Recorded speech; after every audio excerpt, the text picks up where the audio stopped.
నమస్తే అండి. నేను రావణ్ మాట్లాడుతున్నాను. ఇప్పుడే నాలుగో బెయిల్ వచ్చింది.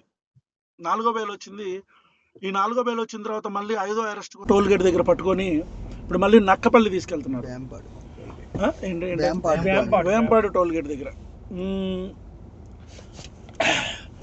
ఒక విషయం గుర్తుపెట్టుకోవాలని ప్రభుత్వానికి చెప్తున్నా. ఈరోజు మీరు నా గొంతు నొక్కే ప్రయత్నం చేస్తున్నారు. కానీ మీకు అర్థం కావాల్సింది ఏంటంటే, మీరు చంపితే నేను ఒక్కడనే చచ్చిపోతా. ప్రశ్నించే వాళ్ళు ఎవరో చావరు. మీరు రావణ గాడిని మాత్రమే చంపగలరు, ప్రశ్నను చంపలేరు. గుర్తుపెట్టుకోండి.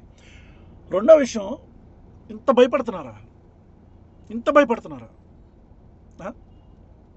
మీకు అర్థమవుతుందా? ఒక 500 మంది పోలీస్ ఫోర్స్ ప్రతిరోజు నా కోసం ప్రజా సమస్యలు పబ్లిక్ అన్నీ వదిలేసి నా కోసం వాళ్ళు అహర్నిశలు తిండి తిప్పలో లేకుండా తిరుగుతున్నారు.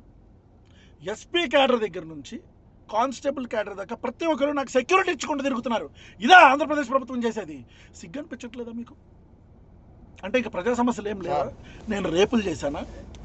దొమ్మిలు చేశానా? దౌర్జన్యాలు చేశానా? పవన్ కళ్యాణ్ అనే వ్యక్తిని ప్రశ్నించడం మాత్రమే నేను చేసిన తప్పు. ఈ రోజుకి 4 రోజుల నుంచి నేను భోజనం చేయట్లా, నీళ్లు కూడా ఈ రోజుకి 4 రోజుల నుంచి నేను అన్నం తినట్లా, మంచినీళ్ళు కూడా తాగట్లా. ఈ రాష్ట్ర ప్రభుత్వానికి చెప్తున్నా, మీరు చంపేస్తే పోలీస్ స్టేషన్లో చంపేయండి నన్ను. మళ్ళీ చెప్తున్నా, మీరు నన్ను చంపేస్తే పోలీస్ స్టేషన్లోనే నా పేక పిసికో, గాదే సాయికృష్ణ హత్య జరిగింది కదా అట్లానో ఎట్లా నన్ను చంపేయండి. అంతేగాని మొత్తం వ్యవస్థని ఒక్క మనిషి కోసం ఇబ్బంది పెట్టి నా గొంతు నొక్కితేనో నన్ను చంపితేనో ఈ ప్రశ్నలు ఆగుతాయి అనుకుంటే అది మీ పిచ్చి పొరపాటు. ఈరోజు ఎక్కడికి వెళ్తే అక్కడ, అంటే ఈరోజు బెయిల్ వస్తే ఇమీడియట్గా ఒక కేసు, రేపు బెయిల్ వస్తే మళ్ళీ ఒక కేసు. 4 బెయిల్లు ఈ రాష్ట్ర చరిత్రలో, 4 బెయిల్లు 4 రోజుల్లో వచ్చిన మళ్ళీ 5వ రోజు అరెస్ట్ అయిన ఎవడన్నా ఉన్నాడా? Organised crimes. జనసేన పార్టీ నియోజకవర్గాల్లోనే నేను వెళ్ళటం, అక్కడికి ఆర్గనైజ్డ్గా గుండాలు రావటం, నా మీదకి దాడి చేయడానికి ప్రయత్నించటం, పోలీసులు పాపం అహోరాత్రులు లక్ష్మణ అనుకుంటూ నా చుట్టుపక్కల తిరగటం. ఈ ఆర్గనైజ్డ్ క్రైమ్ అంతా ఎవరు చేస్తున్నారు తెలీదా? అంటే చంపుదాం అనుకుంటున్నారు. దానికి ఇంత మరమ్మతులు ఇవన్నీ ఎందుకంటున్నా? డైరెక్ట్గా తీసుకెళ్ళి చంపేయచ్చు కదా పోలీస్ స్టేషన్లో.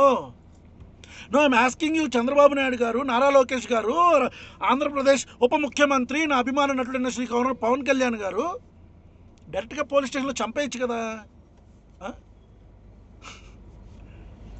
చంపేయండి. లేదా ఈ ఆమరణ నిరాహార దీక్ష నేనే కంటిన్యూ చేసి నేనే చచ్చిపోతా. మళ్ళీ చెప్తున్నా, నన్ను పోలీస్ స్టేషన్లోనే చంపండి, లేదా నా అంతటా నేనే ఆమరణ నిరాహార దీక్ష చేసి చచ్చిపోతా. గుర్తుపెట్టుకోండి, as a law abiding citizen I have all the rights to protest. నేను నిరాహార దీక్ష చేసే హక్కు నాకుంది. ఈరోజు నాన్ బెయిలబుల్ సెక్షన్ అన్నింటిలో కూడా నన్ను జైల్లో పెట్టి ఏం సాధిద్దాం అనుకుంటున్నారు మీరు? బెయిలబుల్ సెక్షన్స్ అన్నీ. సుగాలి ప్రీతి పాపను చంపితే